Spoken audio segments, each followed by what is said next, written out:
Our Daily Bread, Daily Devotional, August 8th, titled, The Answer is No.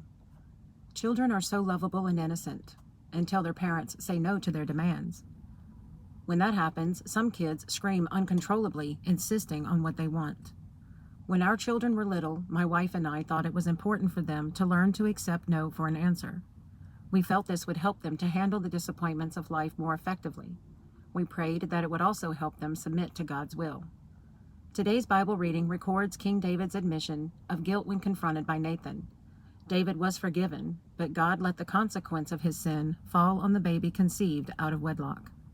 David fasted and prayed to the Lord day and night for his son's healing. In spite of his sincere petitions, the baby died. Instead of behaving like a demanding child and being angry with God, David got up, washed, changed his clothes, went into the house of the Lord, and worshipped. His actions teach us an important lesson. Sometimes we must accept no from God as the answer to our pleas. In times of difficulty or loss, we should seek God's help and deliverance. But we must still trust Him if He does not answer our prayers the way we want Him to. Have we learned to take no for an answer? 2 Samuel 12:13 through 23. Then David said to Nathan, I have sinned against the Lord. Nathan replied, The Lord has taken away your sin. You are not going to die, but because by doing this you have made the enemies of the Lord show utter contempt, the son born to you will die. After Nathan had gone home, the Lord struck the child that Uriah's wife had borne to David, and he became ill. David pleaded with God for the child. He fasted and went into his house and spent the nights lying on the ground. The elders of his household stood beside him to get him up from the ground, but he refused, and he would not eat any food with them. On the seventh day the child died.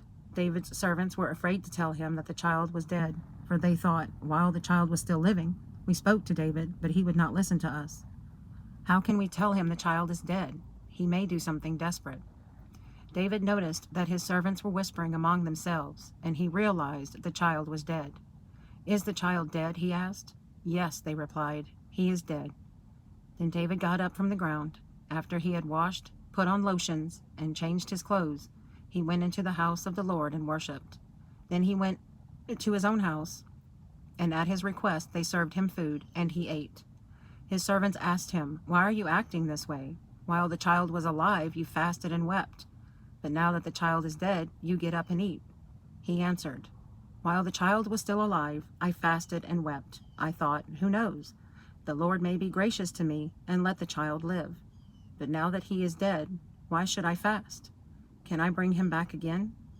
I will go to him, but he will not return to me. Our weakness is a blessing when we lean on God's strength. Have a blessed day.